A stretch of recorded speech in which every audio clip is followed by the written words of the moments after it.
to In Conversation Live here on Daily Mirror, Lankadeepa and Tamil Mirror.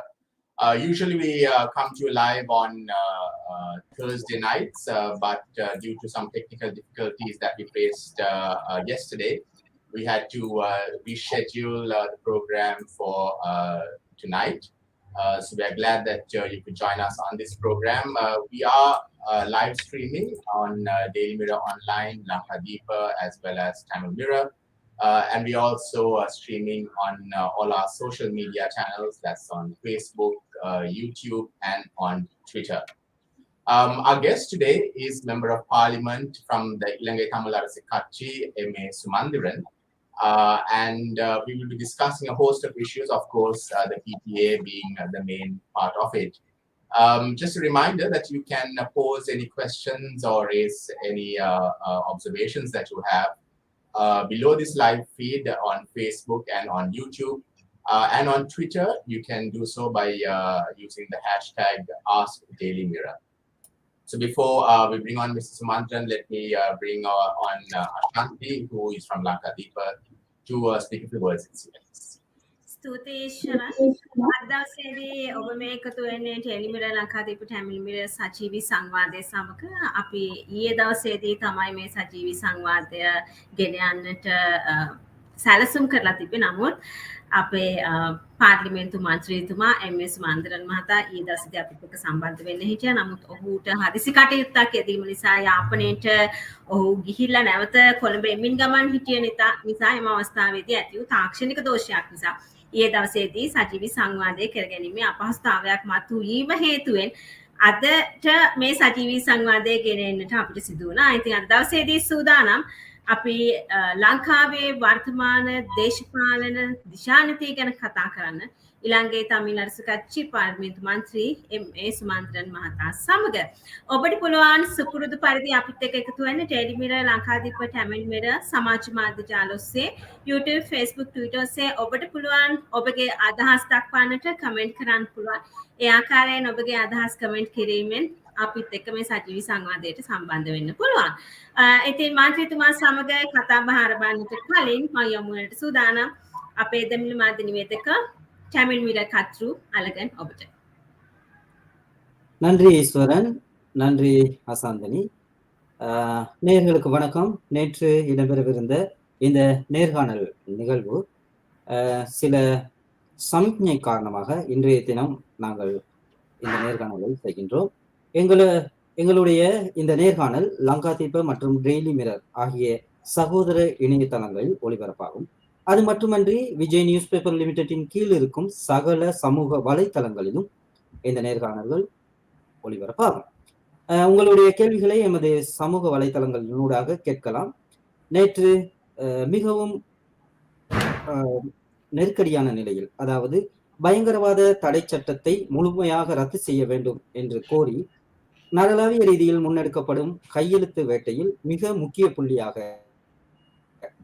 இருந்து அதை மிகவும் காத்திரமான வகையில் செய்து கொண்டிருக்கின்ற எமது இன்றைய விருந்தினர் தமிழரசு கட்சியின் பாராளுமன்ற உறுப்பினர், தமிழ் தேசிய கூட்டமைப்பின் பேச்சாளரான ஜனாதிபதி சட்டத்தரணி M.A சுமந்திரன் அவர்கள். வணக்கம் ஐயா. வணக்கம். வணக்கம். உங்களுடைய இந்த பயங்கரவாத தடை சட்டத்தை முற்றாக ரத்து செய்ய கோரி முன்னெடுக்கப்படுகின்ற இந்த கையெழுத்து போராட்டம் அல்லது கையெழுத்து திரட்டல் எவ்வளவு தூரத்துக்கு சாத்தியமானதாக இருக்கின்றது? இந்த கையெழுத்து திரட்டல் என்பது பிப்ரவரி 3ஆம் தேதி முல்லைத்தீவிலே நான் ஆரம்பித்து வைத்தேன். அதைத் தொடர்ந்து பல மாவட்டங்களிலேயும் இது நடைபெற்று கொண்டிருக்கிறது. ஆனால் மிகவும் விசேடமாக 15ஆம் தேதி நாங்கள் கொழும்பு கோட்டை போயிருந்த நிலையத்துக்கு முன்பதாக ஒரு கையெழுத்து சேகரிக்கிற நிகழ்வை ஒழுங்குபடுத்தின போதுதான் இது பரவலாக அனைவராலும் உணரப்பட்டது, பிறருக்கு தெரிய வந்தது. அதைத் தொடர்ந்து அதனுடைய வேகம் அதிகரித்திருக்கிறது. அடுத்த நாள் காலையிலே யாழ்ப்பாண பஸ் நிலையத்துக்கு முன்பாக அதனை செய்தோம். இப்பொழுது ஒவ்வொரு நாளும் ஒவ்வொரு நகரங்களிலே பட்டணங்களிலே இந்த கையெழுத்து வேட்டை நடைபெற்று கொண்டிருக்கிறது. கிளிநொச்சியிலே சந்தையாக திரு கௌரவ ஸ்ரீதரன் அவர்களுடைய தலைமையிலே இது நடைபெறுகிறது. இதை தவிர இதிலே முக்கியமான விடயம் என்னவென்று சொன்னால், வடக்கு கிழக்கிலே மட்டுமல்ல, இலங்கையிலே மற்ற பாகங்களிலேயும் இந்த கையெழுத்து திரட்டலை செய்வதற்கு பலர் முன்வந்திருக்கிறார்கள். நாளை மறுதினம் ஞாயிற்றுக்கிழமை நாங்கள் ஹெட்டனிலே திரு திகாம்பரம் தலைமையிலே இது நடைபெறுகிறது. சிங்கள மக்கள் பெரும்பான்மையாக வாழுகிற பிரதேசங்களிலேயும் மாத்தறை, காலி போன்ற இடங்களிலேயும் இதற்கான ஒழுங்குகள் இப்பொழுது மேற்கொள்ளப்படுகின்றன. அதே போல கண்டி, ரத்னபுரி போன்ற பிரதேசங்களில் இருந்தும் அழைப்பு வந்திருக்கிறது. தங்களுடைய பிரதேசங்களிலேயும் இதனை முன்னெடுப்பதற்கு நாங்கள் தயாராக இருக்கிறோம் என்று அந்த பிரதேசத்தைச் சேர்ந்தவர்கள் கேட்டிருக்கிறார்கள். ஆகையினாலே இன்றைக்கு இந்த நாடளாவிய ரீதியிலே இதற்கு கையொப்பம் சேகரிக்கிற பணி மிக மிக மும்முரமாக நடைபெற்று வருகிறது. சற்று முன்னதாக முன்னாள் ஜனாதிபதி சந்திரிகா அம்மையாரும் இதிலே கையெழுத்திட்டிருக்கிறார். ஆமாம், நீங்கள் எடுத்திருக்கின்ற இந்த வேகம் நான் நினைக்கின்றேன் பல பக்கங்களிலிருந்து சில அழுத்தங்களை கொடுத்திருக்கின்றது. அதாவது இலங்கை மனித உரிமை ஆணைக்குழு நேரடியாகவே சொல்லியிருக்கின்றது அதனை ரத்து செய்ய வேண்டும் என்று. அதே போல அண்மையில் ஜனாதிபதி கோட்டாபய ராஜபக்ச அவர்கள் கூட அதாவது பயங்கரவாத தடை சட்டத்தின் கீழ் நேரடியாக தொடர்புடையவர்களை மட்டும் அந்த சட்டத்தின் கீழ் கைது செய்ய வேண்டும் அல்லது நடவடிக்கை எடுக்க வேண்டும் என்று கூறியிருக்கின்றார். அமைச்சர் நாமல் ராஜபக்ச கூட இதனை திருத்த வேண்டும் என்று கூறியிருக்கின்றார். இந்த இவ்வளவு ஒரு அழுத்தத்தை கொடுக்க வேண்டிய வந்திருக்கின்ற, அதாவது ஒரு அழுத்தம் வந்து உங்களுடைய இந்த போராட்டத்தின் மூலம் பல்வேறு பக்கங்களிலும் ஒரு வகையான முடிவுகளை எடுக்க வேண்டிய ஒரு நிலை ஏற்பட்டிருக்கின்றது. இந்த நிலையில் நீங்கள் திரட்டுகின்ற இந்த கையெழுத்து ஆவணத்தை யாரிடம் கையளிக்க போகின்றீர்கள் அல்லது எங்கு அனுப்ப போகின்றீர்கள்? இது இலங்கை அரசாங்கத்துக்கு நாங்கள் கொடுக்கிற அழுத்தமாகத்தான் செய்கிறோம். இலங்கை அரசாங்கம் இதனை முற்றாக நீக்க வேண்டும் என்று கோருகிறோம். ஆகையினாலே கையெழுத்து போராட்டம் நிறைவுக்கு வருகிற போது பிரதானமாக இலங்கை அரசாங்கத்திடத்தில்தான் நாங்கள் இதனை பாரப்படுத்துவோம். அதை இலங்கை அரசாங்கத்திடத்திலே பாரப்படுத்துகிற அதே வேளையிலே நாங்கள் சர்வதேச சமூகத்திடத்திலேயும் இப்படியான ஒரு கையொப்பமிடப்பட்ட ஆவணம் இலங்கை அரசாங்கத்திடம் கொடுக்கப்பட்டிருப்பது என்பதை நாங்கள் தெரியப்படுத்துவோம். ஆம், இந்த பயங்கரவாத தடை சட்டம் அதனை இலங்கை அரசாங்கம் முற்றாக நீக்குவதாக இல்லை.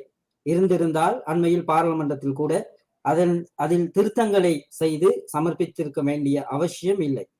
நீங்கள் சொல்வது போல இந்த ஆவணத்தை ஏதோ ஒரு அரசாங்க பிரதிநிதி அல்லது அரசாங்கத்தில் இருக்கின்ற ஒரு அதிகாரி தான் பொறுப்பேற்க வேண்டும். அவர் பொறுப்பேற்காவிட்டால் அடுத்த கட்ட நடவடிக்கையாக என்ன செய்வீர்கள்? இந்த அழுத்தம் ஏற்கனவே அரசாங்கத்துக்கு ஒரு தலையடியை கொடுத்திருக்கிறது. நீங்களே அதை சொல்லியிருப்பீர்கள். ஆகையினாலே நாங்கள் கூடுதலான அழுத்தத்தை பிரயோகிக்கிற போது அதனாலே சில பிரதிபலங்கள் ஏற்படக்கூடும். இப்படியாக இந்த சட்டத்தை நீக்குவோம் என்று இலங்கை அரசாங்கம் 2017ஆம் ஆண்டு ஐரோப்பிய ஒன்றியத்துக்கு ஒரு வாக்குறுதி கொடுத்திருந்தது. அந்த வாக்குறுதி கொடுத்த காரணத்தினால்தான் அப்பொழுது நீக்கப்பட்டிருந்த GSP+ சலுகை மீளவும் கொடுக்கப்பட்டது. ஆனால் 5 வருடமாகியும் அது நீக்கப்படவில்லை. அந்த ஆட்சி காலத்திலே இந்த சட்டத்துக்கு சரியான தமிழ் பெயர் பயங்கரவாத தடுப்பு சட்டம். அந்த ஆட்சி காலத்திலே இதன் நிமித்தம் இதற்கு பிரதியீடாக பயங்கரவாத தடை சட்டம் இன்னொன்று கொண்டு வரப்பட்டது. இது முற்றாக நீக்கப்பட்டு ஒரு வித்தியாசமான சட்டம் மூலம் ஒன்று பாராளுமன்றத்திலே கூட சமர்ப்பிக்கப்பட்டது. அதிலேயும் பல கோளாறுகள் இருந்தன, பல ஆட்சேபனைக்கு உரிய விடயங்கள் இருந்தன. அவற்றை நாங்கள் சுட்டிக்காட்டி பலவற்றை நாங்கள் நீக்கி இன்னும் சில பிரச்சனையான விஷயங்கள் இருந்தாலும் கூட இப்பொழுது இருக்கிற சட்டத்தை விட எவ்வளவோ முன்னோக்கி நகர்ந்ததாக, அதாவது குற்ற ஒப்புதல் வாக்கு மூலம் ஏற்றுக்கொள்ளப்பட முடியாது, நீண்ட கால தடுப்பு காவலிலே வைக்க முடியாது, அப்படியான பல விடயங்களை மாற்றி அமைக்கக்கூடியதாக இருந்தது. ஆனால் அதிலே காலம் தாழ்த்தப்பட்ட காரணத்தினாலே அது இழுபட்டு கொண்டு போன நேரத்திலே ஈஸ்டர் குண்டுவெடிப்பு தாக்குதல் நடைபெற்றது. அதோடு அது கைவிடப்பட்டது. ஆனால் இப்பொழுது இந்த அமுலிலே இருக்கிற பயங்கரவாத தடுப்பு சட்டத்தை திரும்பவும் உபயோகிக்க ஆரம்பித்திருக்கிறார்கள்.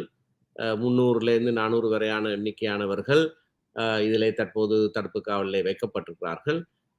ஆகையினாலே இந்த மோசமான கொடூரமான இந்த சட்டம் நீக்கப்படும் என்று கொடுத்த வாக்குறுதியை இலங்கை அரசாங்கம் நிறைவேற்ற வேண்டும். இதற்கு பிரதியீடாக இன்னொரு சட்டம் கொண்டு வர வேண்டும் என்று நாங்கள் சொல்லவில்லை. இதற்கு பிரதியீடாக இன்னொரு சட்டத்தை கொண்டு வந்தால் அதிலே இருக்கிற விடயங்களை நாங்கள் ஆராய்வோம். ஆனால் தற்போது திருத்தம் என்று சொல்லி கொண்டு வந்திருக்கிற திருத்த சட்டத்திலே உண்மையிலேயே எந்த திருத்தமும் கிடையாது. அது தற்போது இருக்கிற நிலையை எந்த விதத்திலேயும் மாற்றி அமைக்கப் போவதில்லை. அதனை நான் பல இடங்களிலே தெளிவாக விளக்கியிருக்கிறேன்.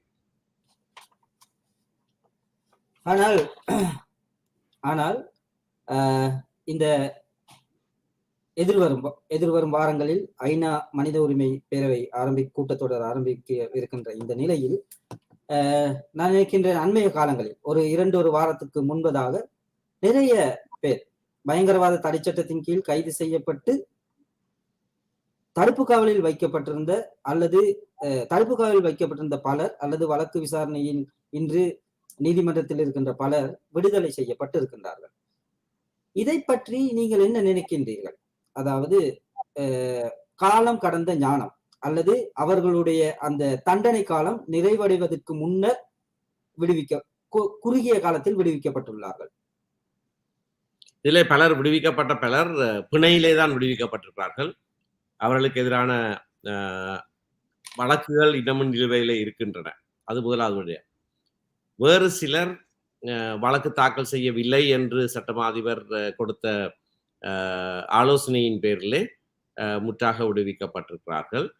ஆனால் இவைகள் கூட நடைபெறுவது ஐக்கிய நாடுகள் மனித உரிமை பேரவை கூட்டத்தொடர் பிப்ரவரி 28 ஆரம்பமாக இருக்கிற நிலையிலே அதற்கு அண்மித்த காலத்திலே நாங்கள் இதிலே முன்னேறுகிறோம், இந்த சட்டத்தை திருத்தி அமைப்பதிலே நாங்கள் செயற்படுகிறோம் என்று காண்பிப்பதற்காக ஒரு திருத்த சட்டத்தை கொண்டு வருகிறார்கள், சிலரை இப்படியாக விடுவிக்கிறார்கள். இந்த நிகழ்வுகள் எல்லாம் ஐக்கிய நாடுகள் மனித உரிமை பேரவை கூட்டத்தொடரை இலக்கு வைத்ததாகத்தான் செய்யப்படுகிறதே தவிர உண்மையான மாற்றம் எதையும் அது கொண்டு வர போவதில்லை. ஏனென்றால் பிணையிலே விடுவிக்கிறார்கள், ஆனால் சட்டத்திலே பிணையிலே விட முடியாது என்பதுதான் சட்டத்திலே இருக்கிறதாக இருக்கிறது. ஆகவே இந்த கண்டுடைப்பு நாடகங்கள் ஒவ்வொரு மார்ச் மாதத்துக்கு முன்னதாக நடைபெறுவது வழக்கம். அதைத்தான் நாங்கள் காணக்கூடியதாக இருக்கிறது. இந்த திருத்தப்பட்ட சட்டத்தில் கூட பிணையில் விட முடியாது என்ற பகுதி இருக்கிறதா, இல்லது அது திருத்தப்பட்டிருக்கிறதா? கொண்டு வரப்பட்டிருக்கிற திருத்த சட்ட மூலத்திலே மேன்முறையீட்டு நீதிமன்றத்தினாலே பிணை வழங்க முடியும் என்றொரு பகுதி கொண்டு வரப்படுகிறது, ஒரு பிரிவு கொண்டு வரப்படுகிறது. அதனை காண்பித்து சொல்லுகிறார்கள் இனி பிணை வழங்க முடியும் என்று. ஆனால் அதே பகுதியிலே கீழே சொல்லப்பட்டிருக்கிறது மேன்முறையீட்டு நீதிமன்றம் பிணை வழங்கினாலும் அதற்கு கீழே இருக்கிற மேல் நீதிமன்றத்திலே வழக்கு விசாரணை நடைபெறுகிற போது மீண்டும் அந்த நபர் தடுப்பு காவலிலே வைக்கப்பட வேண்டும் என்று சொல்லப்பட்டிருக்கிறது. இது ஒரு மிகவும் விசித்திரமான ஒரு பகுதி. உயர்ந்த நீதிமன்றம் பிணை வழங்கின பிறகு அதற்கு கீழே இருக்கிற நீதிமன்றம் மீளவும் தடுப்பு காவலிலே வைக்கப்பட முடியும் என்றுதான் இந்த கொண்டு வரப்பட்டிருக்கிற திருத்த சட்டம் மூலம் சொல்லுகிறது. அப்படியான பல உதாரணங்களை அதிலே நாங்கள் காட்டலாம். எந்த விதமான மாற்றத்தையும் ஏற்படுத்தாதது மட்டுமல்ல, சாதாரணமாக சட்டத்திலே இருக்க வேண்டிய விடயங்களை கூட மாற்றி அமைக்கிற ஒன்றாக இருக்கிறது. எங்கேயும் எந்த சந்தர்ப்பத்திலேயும் மேலே இருக்கிற நீதிமன்றத்துக்கு மாறாக கீழே இருக்கிற நீதிமன்றம் உத்தரவு வழங்க முடியும் என்று எங்கேயும் நாங்கள் இதுவரை கண்டதில்லை. ஆமாம், நாங்கள் கூடுதலாக எங்களுடைய நேயர்களுக்கு வாய்ப்பளிக்கின்றோம். அந்த வகையில் அகரன் தமிழ் என்பவர் உங்களிடம் ஒரு கேள்வியை கேட்டிருக்கின்றார். பயங்கரவாத தடை சட்டத்தை நல்லாட்சிக்கு நீங்கள் முண்டு கொடுத்த போது ஏன் நீக்க முயலவில்லை? இப்போது இதை நீர் கையில் எடுத்திருப்பது உங்களை நிலைப்படுத்துவதற்காகவா என்று அகரன் தமிழ் என்பவர் கேள்வியை கேட்டிருக்கின்றார். இதற்கான பதில் நான் ஏற்கனவே சொல்லியிருக்கிறேன். கடந்த ஆட்சி காலத்திலே பயங்கரவாத தடுப்பு சட்டத்தை நீக்கி பயங்கரவாத தடை சட்டம் ஒன்று கொண்டு வருவதற்கான முயற்சி செய்யப்பட்டது. அது ஆரம்பத்திலே அது அறிமுகப்படுத்தப்பட்ட போது நாங்கள் அதனை எதிர்த்தோம். அதுக்கும் இந்த சட்டத்துக்கும் வித்தியாசம் இல்லை என்பதை நாங்கள் விளங்கப்படுத்தினோம். ஆனால் 4 விடயங்களை நாங்கள் அதிலே நாங்கள் காண்பித்த போது பாராளுமன்ற குழுவிலே அந்த 4 விடயங்களும் மாற்றி அமைக்கப்பட்டன. உதாரணத்துக்கு அந்த கொண்டு வரப்பட்ட சட்ட மூலத்திலே குற்ற ஒப்புதல் வாக்குமூலத்துக்கான பகுதி இருக்கவில்லை, அது முற்றாக நீக்கப்பட்டது. அதே போல நீண்ட தடுப்பு காவல் இருக்க முடியாது, 2 மாதங்களுக்கு அது குறைக்கப்பட்டது. அந்த 2 மாதங்களுக்குள்ளேயும் கூட நீதவான் பிணை கொடுக்க முடியும் என்பது தெளிவாக அதிலே சொல்லப்பட்டிருந்தது.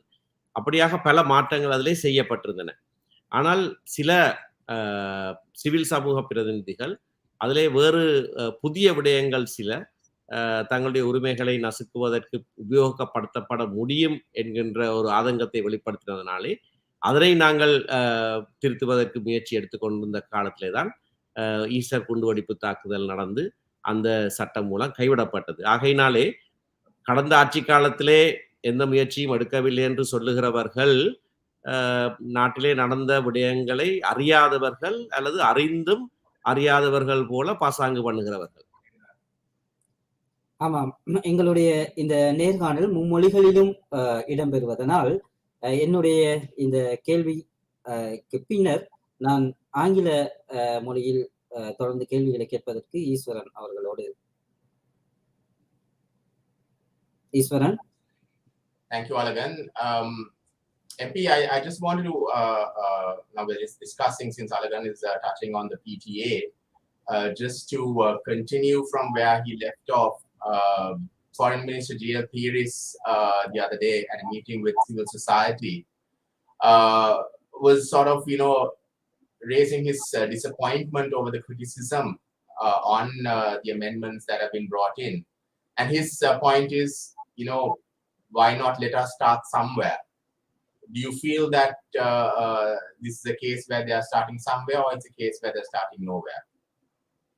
There is no start at all. In fact, 3 weeks ago when I met Professor Peiris in Jaffna at a breakfast meeting at which Justice Minister Ali Sabri was also present, I told him this. In fact, I told him, you are calling it reform, PTA reform. At this rate, you will have to amend the definition of the word reform in the dictionary. And he did not disagree with me. He said the same thing, we must start somewhere. And I told him clearly, there is no start at all. There's absolutely no change on the ground that this amendment will make.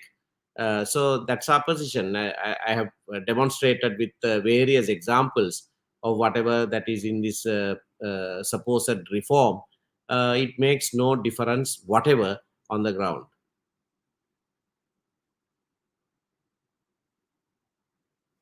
You can't be heard, Iswara. I know you responded to this in Tamil, but I'd like to raise it anyway in English as well, because I know, or at least I see it a lot on social media, this whole criticism that the TNA had the opportunity to push for new legislation during the Yahapal government's term, yet nothing happened. You were saying that, they were making efforts to bring in the CTA, and you all object to that as well. But do you feel that... Yeah, when the CTA was introduced, I was the first person to oppose it initially, saying that it makes it's the same as the PTA, and there was no difference at all. And thereafter, a committee was appointed with various people, and then they came up with a suggestion. 4 members of that committee dissented from the original report, and thereafter we had a series of meetings in Parliament under a oversight committee for judicial legal reform, and even members of the European Union participated at those meetings. I was a member of that committee, and there the 4 issues that we identified as being objectionable were all changed. Indefinite or long detention was addressed. It was brought down to 2 months, and even those 2 months was under judicial supervision, and bail could be granted, and maximum was 2 months. The most obnoxious provision in the Prevention of Terrorism Act to date is the admissibility of a confession made to a police officer. That's the one that has caused immense hardship and also has been counterproductive, because police torture someone, beat up someone, extract a confession, and then they claim that the crime is solved. That has been the bane, if I might call it, of this particular law. Now, in the CTA that was brought in under the last government, confessions were made inadmissible, like in the ordinary criminal law. So there were lots of important changes that were made. But there were some new issues also were brought in about proscription of organizations and things like that, which some trade unions and other civil society organizations were apprehensive about. And so we also agreed with that, and we were trying to change some of those. It was at that point that the Easter bomb blast took place, and then the whole thing was abandoned, and there was no appetite for touching the PTA thereafter. So it's wrong to say that there was no effort made. In fact, the counter-terrorism bill can be looked at by anyone. It's in the Parliament website even now, and they can look at it and see its provisions and see how very different that was to the Prevention of Terrorism Act. Now, by saying this, I'm not suggesting that the CTA should have been enacted. Our position is that the PTA should be repealed. But pragmatically, I don't think any government would repeal the Prevention of Terrorism Act and leave it as it is. World over, every country has anti-terror legislation these days, and they are bound to bring in different legislation. And in fact, the promise given by the government is not to repeal the PTA full stop. They have said we'll repeal the PTA and enact another legislation in its place that conforms to the international human rights standards and norms. So pragmatically, another law probably will come in, and we will have to discuss it. We constructively engaged in that process under the last government. Some people are suffering from amnesia. They can actually look up the Parliament website and see what that law was like. So do you think this hurried attempt right now is purely targeting the upcoming session in Geneva? Yes, of course. It's obviously for that reason. The release on bail of emblematic cases. I have talked about this also. I mean, I'm glad that in those emblematic cases, those persons, particularly Poet Anaf and my good friend Hijaz Hizbullah, have been released on bail. But there are 300 or more others. Nothing is done about them. So wherever there is some focus, they immediately act on that, and then try to show that there is progress being made. One with regard to the reform of that law, the other with regard to how people are dealt with under this law. But in fact, nothing has changed, and particularly the amendment of the law, the reform of the law, or repeal of the law hasn't taken place at all. This is hurriedly done, and Professor Pires goes around praising the virtues of this amendment bill, and it has fallen on our shoulders to say that there is nothing in it. It is like the emperor's new clothes. He goes around saying how good the garment is, and it's for us to now show that the emperor is not wearing any clothes at all. But another criticism that Professor Pires is raising is that, okay, look, if these urgent amendments are not brought in, then we will just have to continue with the existing one till we finish drafting new laws. So isn't it good to have something better than nothing? Well, there are 3 drafts available. In 2015, the Law Commission drafted a law that would replace the PTA. So that's available with them. Then I'm told that the Law Commission has drafted another law that is available now. So that's a second draft. In between, there was this CTA, which was actually presented to Parliament and underwent several changes also consequent to consultation with stakeholders, various persons. So you have 3 ready-made drafts in your hand, and then why do you have to say it will take time to draft a new law? Right. So this broadcast is going live on Lankadeepa, Tamil Mirror, and Daily Mirror on our social media channels. So with a large Sinhalese audience also following us, I'd like to bring in Ashanti to raise some questions. ඔව් නැවතත් මතක් කරනවා ලංකාදීප ඔස්සේ අපිත් එක්ක එකතු වෙලා ඉන්න අපේ ආදරණීය ප්‍රේක්ෂකයන්ට අපිත් එක්ක එකතු වෙන්න කියලා මන්ත්‍රීතුමාට ඔබගේ අදහස් දැක්විය හැකි.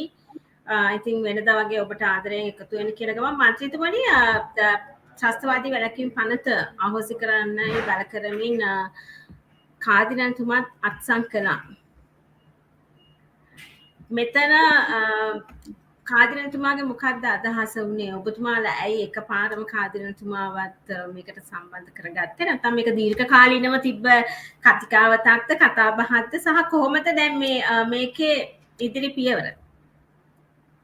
නෑ කාදිනල්තුමාත් ඉලක්ක කරගෙන මේක කරේ නෑ.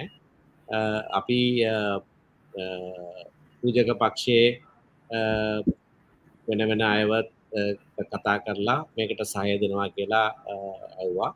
කාදිනල්තුමා කිව්වා මම අසං කරන්නම් මේක අහෝසි කරන්න ඕන දෙයක් කියලා. ඉතින් එතුමාගේ අසන්න තිබ්බා. වෙන වෙන අය දැන් යාපනයේ පූජක පක්ෂයේ වෙන වෙන අය ඊයේ දවසේ අසං කරලා පොතුව දුම්රිය ස්ථානයේ ඉස්සරහා අපි මේ සටහන ගෙනියන වෙලාවේ ගෞරවනීය මහා සංඝ භික්ෂුණී ඇවිලත් අසං කරා. දැනුත් ඒ වගේ කීප දෙනෙක් මට ආරාධනා කරලා දෙනවා අපිට මේක වෙනවොත් අපි අසං කරනවා කියලා අපිට කියලා දෙනවා. ඒ නිසා දැන් කවදාවත් මීට ඉස්සෙල්ලා තිබුණු වගේ නෙවෙයි අවුරුදු 43කට පස්සේ රටේ හැම ජන කොටසම මේ නීතිය අවශ්‍ය කරන්න ඕනේ කියන මතයට ඇවිත් තියෙන මේක. ඒ නිසා තමයි අපිත් මේක දල පක්ෂයේ ඉල්ලීමක් පමණක් නෙවෙයි ඒ හැම ජන කොටසම එරෙහිව මේක භාවිතා කරලා තියෙනවා. 88 89 JVPට එරෙහිව මේක භාවිතා කරා. පොතුව දේශානට ඉස්සරහා අපි මේ කරපු වෙලාවේදී JVPත් ඇවිල්ලා ආසන තිබ්බා. ඒ වගේ දැන් මුස්ලිම් ජනතාවට එරෙහිව මේක භාවිතා කරනවා. ඒ නිසා රජයට විරුද්ධව කවුරුත් මොනත් කිව්වොත් මේ ත්‍රස්තවාද වළක්වන පනත වියෝග කරනවා. ඉතින් ඒ නිසා ඒම තමයි මේක අභාවිතා වෙලා තියෙන්නේ කියලා දැන් රට පුරාම උනන්දුවක් තියෙනවා. ඒක තමයි අපේ බලාපොරොත්තුවත් මේක එක ජන කොටසගේ ඉල්ලීමක් නෙවෙයි සියලු ජනතාවගේ රට පුරාම ජීවත් වන සියලු ජනතාවගේ ඉල්ලීමක් කියලා අපි මේකෙන් පෙන්නනවා. මින් හේතුදීත් මන්ත්‍රීතුමා මේකට පිළිතුරු සැපයුවා. නමුත් සිංහල ප්‍රජාව වෙනුවෙන් මම නැවතත් අසන්නට කැමතියි. දැන් ඔබතුමාලා පහුගිය කාලේ ආණ්ඩුවේ ඉන්නකොට මේ දේ විවේචනයට ලක් වුණා. ඔබතුමා ඒ කාලේ ඉන්නකොට මේ දේ කරේ නැත්තේ ඇයි? මේ දැන් කෑ ගහමින් මේක මේ බල රහිත කරන්න කියන්නේ කියන කාරණය. මේකටත් සිංහල ප්‍රජාව වෙනුවෙන් උත්තරයක් දුන්නොත් ගිය රජයේ කාලේනොත් මේක අවශ්‍ය කරලා මේක වෙනුවෙන් වෙන නීතියක් ගෙනක උත්සාහයක් තිබුණා. ත්‍රස්තවාදයකට වෙන නමක් තිබුණා කවුන්ටර් ටෙරරිසම් බිල් කියලා. ඒක පාර්ලිමේන්තුවටත් ඉදිරිපත් කරා. පිටුපත වශයෙන් ඒක ඉදිරිපත් කරලා ඒක වෙනුවෙන් ශ්‍රේෂ්ඨාධිකරණයේ තීන්දුවකුත් දෙනවා. ඒකේ තිබුණු අඩුපාඩු කීපයක් සම්බන්ධව අපි පාර්ලිමේන්තු කමිටුවක් හරහා ඒක හරිගස් කරා. නැත්නම් ඒ ගැන සාකච්ඡා කරා.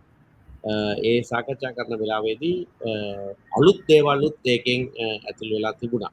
ඉතින් ඒක ගැන සමහර වෘත්තීයවේදිය සිවිල් සමාජය නියෝජනය කරන අයත් පිය එලි දරව් කරා. ඉතින් ඒවත් අපි වෙනස් කරන්න ඕනේ කියලා මතයෙන් ඒ ඩ්‍රාෆ්ටිං යන වෙලාවේ තමයි පාස් පීරිදා භූමිය තිබුණේ. ඒත් එක්ක ඒ රජය ඒක අත්හැරලා දැම්මා. ඒකයි වුණේ අපි මේක ගැන උනන්දුවෙන් වැඩ කරේ නෑ කියලා කවුරුත් කියන්න බෑ. එක්කෝ අමතක වෙලා ඇති නැත්නම් දැනගෙන මේ ප්‍රචාරය ගෙනියන. දැන් ආණ්ඩුව මේක කළේ නැත්නම් මොකක්ද ඔබතුමාලගේ පියවර? ආණ්ඩුව තමයි කරන්න ඕනේ. අපිට පුළුවන් දෙයක් තමයි රටේ අවබෝධයක් තියෙනවා මේක කූර නීතියක් මේක අවශ්‍ය කරන්න ඕනේ කියන මතය අපි එළිදරව් කරන්න විතරයි පුළුවන්. ජාත්‍යන්තර වශයෙන්ුත් ඒ බලපෑම තියෙනවා. විශේෂයෙන්ම යුරෝපා සංගමය GSP+ කන්සෙෂන් එක දෙනවා නම් මේක අවශ්‍ය කරන්න ඕනේ කියලා ප්‍රදේශීය එකකුත් තියෙනවා. ඒකට ශ්‍රී ලංකා රජය එකතු වෙලා තමයි නැවත ඒක ගත්තේ. ඒ නිසා ඒ බලපෑමටත් රජයේ මුණ දෙන්න වෙනවා. දැන් අපි දැක්කා පහුගිය දවස්වල කියනවා දෙමළ පක්ෂ කිහිපයක් එකතු වෙලා තිබෙන දේශපාලනයේ තිබෙන ප්‍රශ්න ගැන ඉන්දිය අගමැතිතුමාට ලියූ කාරණයක්. ලිපියක් මගින් දැන්වුවායි කියන කාරණය. ඇයි එහෙම වෙන්නේ? ඇයි ඔබතුමාලට අපේ ඉන්න වර්තමාන ජනාධිපතිතුමාට හෝ තිබෙන ආණ්ඩුවට මේ දේවල් කියන්න බැරිද? මොකද්ද තිබෙන ආණ්ඩුවත් ආණ්ඩුවටත් කියලා තමයි තියෙන්නේ. හැබැයි මේකට පසුබිමක් තියෙනවා. 1983 දී දෙමළ ජනතාවට එරෙහිව ප්‍රචණ්ඩත්වයක් මේ රටේ තිබුණු වෙලාවේදී ඉන්දියානු අගමැතිනිය ඉන්දිරා ගාන්ධි තමන්ගේ විශේෂිත නියෝජනය කරලා මේ නරසිම්හ රාව අගමැතිතුමාව ශ්‍රී ලංකාවට යවුවා. එතුමා ඇවිල්ලා මේ ප්‍රශ්නය මේ ජනවාරික ප්‍රශ්නය නැත්නම් දෙමළ ජාතික ප්‍රශ්නය නිරාකරණයට ඉන්දියාගේ සහය දෙනවා කියලා ඔෆර් එකක් දුන්නා. ඒ ඔෆර් එක පිළිගත්තා ශ්‍රී ලංකාව. Good officers offered and accepted. ශ්‍රී ලංකාව ඒක පිළිගත්තා. පිළි අරගෙන පස්සේ ජී පාර්ථසාරදී කියලා විශේෂඥ කෙනෙක් පත් කරලා ඉන්දියා පැත්තේ මෙහි ජයජාවදන මහත්තයා තමන්ගේ මල්ලි ඉෂ්ඨමුනි ජයවදන මහතාගේ එතුමාගේ විශේෂ නියෝජිතෙන් පත් කරලා සාකච්ඡා අවුරුදු ගාණක් ගියා. ඒකෙන් ප්‍රතිඵල තමයි 87 ඉන්දියානු ශ්‍රී ලංකා ගිවිසුම ජූලි 29 වෙනිදා රජීව් ගාන්ධිත් ජයජාවත් අත්සන් කරේ. ඉතින් එතන ශ්‍රී ලංකා රජයේ ඉන්දියාත් එක්ක ජාත්‍යන්තර ගිවිසුමක් අත්සන් කරලා දෙනවා. ඒ ගිවිසුමේ තියන්නේ දෙමළ ජනතාවට මේ බලය බෙදීම ක්‍රමයක් ඇති කරගන්න ඕනේ කියලා ඒ ගිවිසුමේ තියෙනවා. ඉතින් එතන මේ ජීවත් වන දෙමළ ජනතා නෙමෙයි අත්සන් කරේ ජයජාවදන මහත්තයාත් එක්ක. අපි වෙනුවෙන් ඒ අත්සන් කරේ ඉන්දියානු රජය.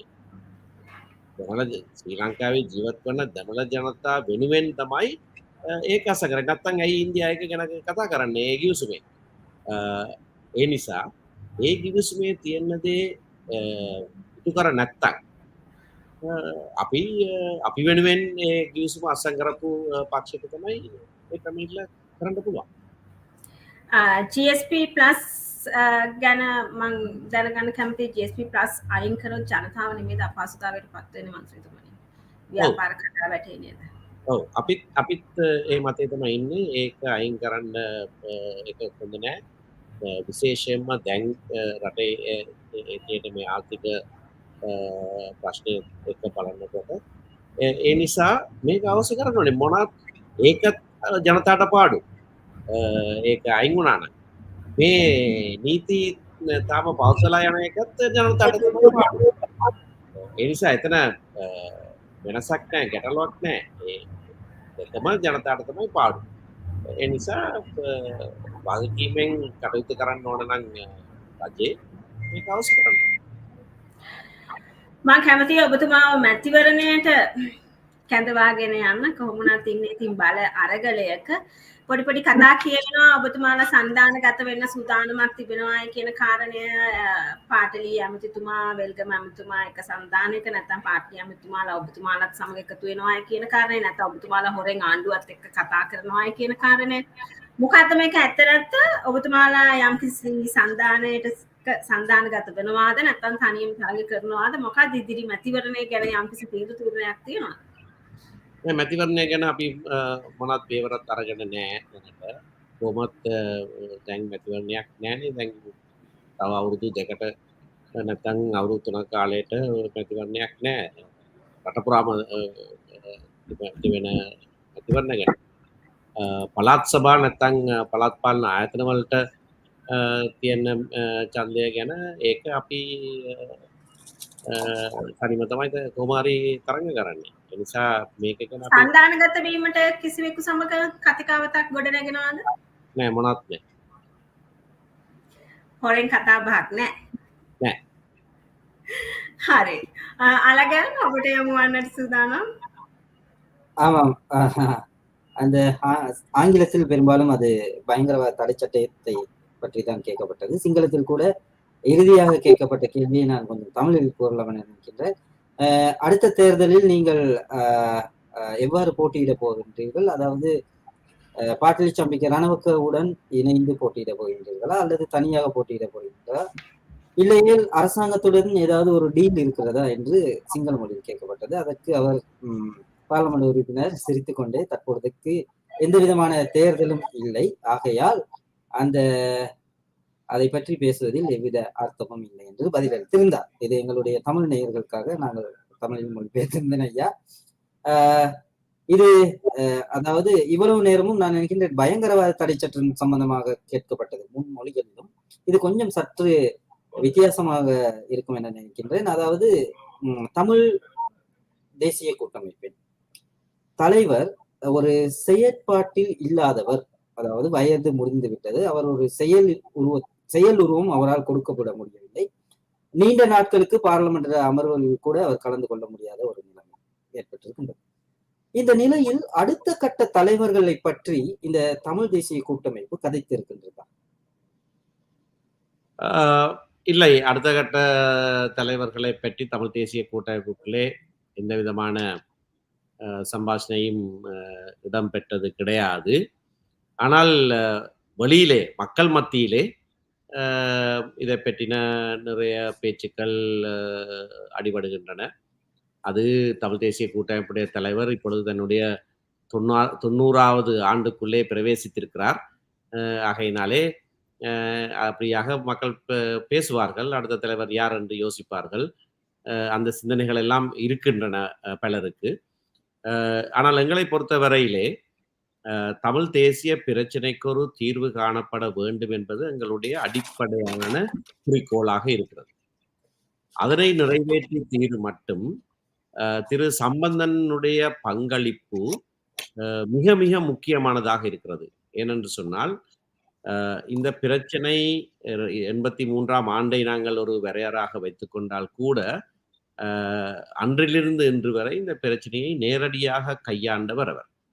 87ஆம் ஆண்டு இந்திய பிரதமர் ராஜீவ் காந்திக்கு 13ஆம் திருத்தத்தை ஏற்றுக்கொள்ள முடியாது என்று கடிதம் எழுதி கைச்சாத்திட்ட 3 பேரிலே அவரும் ஒருவர். ஆகையினாலே இந்த நீண்ட சரித்திரத்திலே நேரடியாக பங்கு பற்றியவர் என்ற வகையிலே அவர் அவருடைய பங்களிப்பு வேறு எவராலும் செய்ய முடியாததொன்று. ஆகையினாலே அவர் தொடர்ந்து இருப்பார். அவருடைய செயற்பாட்டு குறைவு என்பது உண்மை. அதாவது பிரயாணம் செய்வது அவர்களுக்கு கடினமாக இருக்கிறது, தன்னுடைய தொகுதிக்கு செல்வது கடினமாக இருக்கிறது, பாராளுமன்ற அமர்வுகளிலே முழுமையாக பங்கு வருவதில்லை. ஆனாலும் அவருடைய சிந்தனா சக்தியும் தீர்மானங்கள் எடுக்கிற திறமையும் எந்த அளவிலேயும் குறையவில்லை. இப்பொழுதும் சற்று முன்னதாக நானும் அவரும் இந்த இந்திய உயர்ஸ்தானிகரோடு 1.5 மணி நேரம் பேசிவிட்டுத்தான் வந்திருக்கிறோம். ஆகையினால இந்த விடயங்களை நேரடியாக கையாள்வதிலே அவருக்கு ஒரு தனிப்பெரும் பங்கு இருக்கிறது. அதை தமிழ் மக்கள் உணர்ந்து கொள்ள வேண்டும். ஆமையா, நான் நினைக்கின்றேன் இந்த தமிழ் கட்சிகள், குறிப்பாக தமிழ் தேசிய கூட்டமைப்பு உட்பட தமிழ் கட்சிகள் அண்மையில் மோடிக்கு கடிதம் ஒன்று எழுதியிருந்தீர்கள். அது அனுப்பப்பட்டது. அது கிடைத்ததா கிடைக்கவில்லையா என்பது எமக்கு அது தெரியாது. ஆனால் இன்று நீங்கள் இந்த இந்திய உயர்ஸ்தானிகரை சந்தித்தீர்கள்.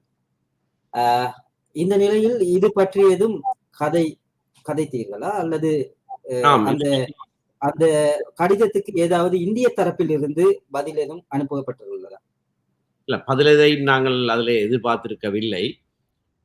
அதை பற்றி நாங்கள் பேசியிருக்கிறோம். திரு சம்பந்தன் தெளிவாக சொல்லியிருக்கிறார். தொடர்ச்சியாக இந்தியாவுக்கு இலங்கை கொடுத்த வாக்குறுதிகள் நிறைவேற்றப்பட வேண்டும். அது யுத்த காலத்திலே ஒரு ஆயுத போராட்டம் இருந்த காலத்திலே 13ஆம் திருத்தத்துக்கு வெகுவாக அப்பால் சென்று தீர்வுகள் கொடுப்பதற்கு தயாராக இருந்தவர்கள். யுத்தம் முடிவடைந்த பிறகு கூட மஹிந்த ராஜபக்சனுடைய ஆட்சி காலத்திலே இந்தியாவுக்கு 2010ஆம் ஆண்டும் 11ஆம் ஆண்டும் இந்தியாவுக்கு 3 தடவைகள் வாக்குறுதி எழுத்திலே கொடுக்கப்பட்டிருக்கிறது. 13ஆம் திருத்தத்துக்கு அப்பால் சென்று அர்த்தமுள்ள அதிகார பயிர்வு முறை ஒன்று உருவாக்கப்படும் என்று. ஆகையினால அந்த வாக்குறுதி நிறைவேற்றப்பட வேண்டும். 13ஆம் திருத்தத்தை பற்றி பல சர்ச்சைகள் எழுந்திருக்கிற இந்த நிலையிலே அந்த விடயத்தை ஐயா இப்பொழுது தெளிவாக உயர்ஸ்தானிகர் மூலம் இந்திய அரசுக்கு சொல்லியிருக்கிறார். எங்களுடைய கடிதத்திலையும் அதைத்தான் நாங்கள் சொல்லியிருக்கிறோம். ஆரம்பித்தது 13 என்று, அங்கேதான் தப்பு இருக்கிறது. அது தொடங்கின முறை தவறானது. அதுக்கு அப்படியான ஒரு பெயரை கொடுத்தபடினாலே அது அப்படியே அதிலே பதிந்து விட்டது. ஆனால் நாங்கள் அதனுடைய பொருளை, அதனுடைய நோக்கத்தை, அதனுடைய தலையங்கத்தை எல்லாம் மாற்றினோம்.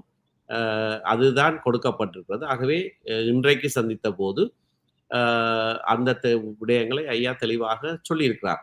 வெறுமனே 13ஆம் திருத்தத்தோடு ஒரு தீர்வு என்பது எங்களுடைய மக்களோ நாங்களோ ஒருபோதும் ஏற்றுக்கொள்ள மாட்டோம். அப்படியாக ஒரு தவறான எண்ணக்கரு இந்தியாவுக்கு போய் சேர்ந்து கூட கூடாது. இந்தியாவுக்கு கொடுத்த வாக்குறுதிகளையாவது முழுமையாக அவர்கள் நிறைவேற்ற வேண்டும். அதுதான் எங்களுடைய நிலைப்பாடு என்று ஐயா சொல்லியிருக்கிறார்.